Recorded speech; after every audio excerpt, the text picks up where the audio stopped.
Last stable, we are heading out. We're going to get a little bite to eat.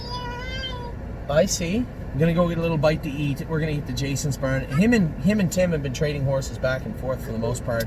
They've worked well together, and they're 2 hours apart. It's just been a really, really good fit. AL Sun, we're trying to find a class for AL Sun for the rest of the fall. I'm confident we'll find one for her very soon. She'll be fine. Compass Rose DC may have raced at Tim's the other day, but Compass Rose DC has been great all summer. I shouldn't say all summer. She had her slower spots, but she is really coming on late. She's got Buckeye and the Consolation. The Buckeye. Ava, don't do that. Take them off. Ava, I said now. The Buckeye, the Consolation, and maybe the Buckeye Final. I don't know. No, I don't think she can make it. But she's going to make the Consolation of the Sire Stakes and at least this Buckeye coming up this week. I don't want to miss anybody. Globetrotting, I decided we aren't taking to the Elegant Image, but Jason just called me earlier and said she trained very, very well. So we'll be looking for an overnight for her this week. Oso Pine, little flat in Canada, looking for a spot for him also. I think I know a track that would fit him nicely soon. So, Oso Pine, see how he races this week. Emerald Mist, Jason said he trained in 2 minutes this morning. She trained in 2 minutes this morning and trained well. GW Chrome, so excited and so happy to have this horseback sound. He will be racing at some point in the next 10 days. And shockingly enough, he made the Consolation for the Sire Stakes. So a good little end to the year for a horse that's tried really, really hard to get things done. Jazzy Judy has been in Jason's care. She trained great, qualified great the other day. She'll be leaving Jason's barn Tuesday, heading to the Meadows, where she will be picked up by trainer Jim King to race in Delaware. Stop it. To race in Delaware. I'm a Lovely Lady will be at the Upper Sandusky Fair this Wednesday, and she'll be looking to bounce back and go a big mile in preparation of either the Buckeye, which I don't think she'll go to. I think she'll go to the Ohio Sires, the Ohio Breeders' Championship in Delaware next week, a week from next week.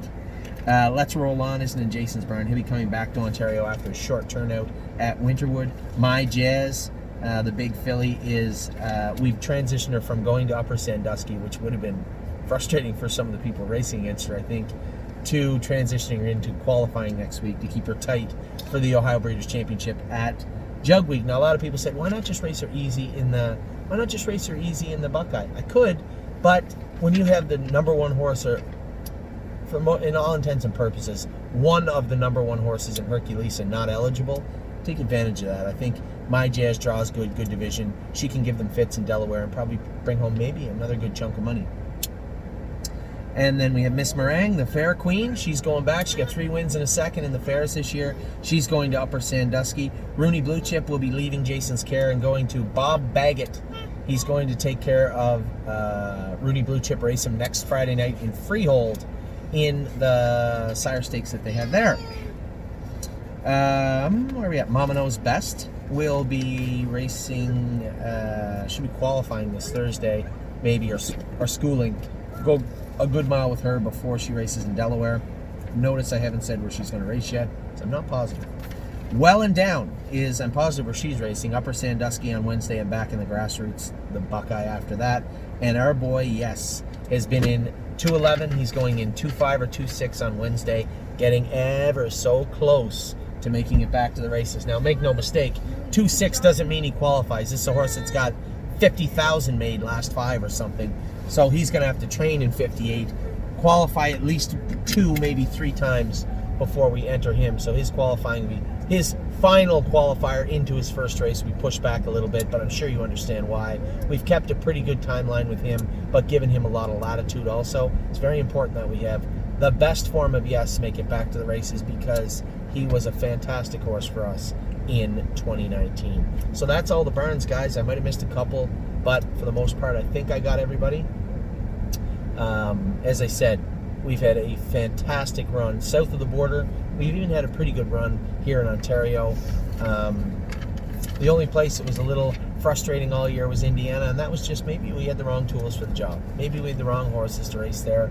I was happy with the way That's My Girl has qualified back. We'll see if we can make the Consolation in Indiana with her. But as far as the 2 colts, maybe they just weren't good enough. That happens. Anyway, That's all the burns. That's all the videos. That's everything. Keep in mind, webcast tonight for you guys. Sunday at 7 p.m. We have to go to the barn at 6 p.m. No, tonight 6 p.m. The webcast will be at 7 p.m. We'll be talking about as I said, a whole slew of topics. Yeah. And going over, yeah, I hear you back there. And Addie's going to be going over some topics with you also. Most importantly, the sale coming up this Friday. I can't stress enough. Thank you all for getting back to me with emails, telling me, you know, at your price point, Anthony, this is a percentage I would like to put in or money I'd like to put in. Makes my job easier, and it has been a great response. So keep the emails coming, keep the questions coming, and I hope you guys had a great weekend. Take care.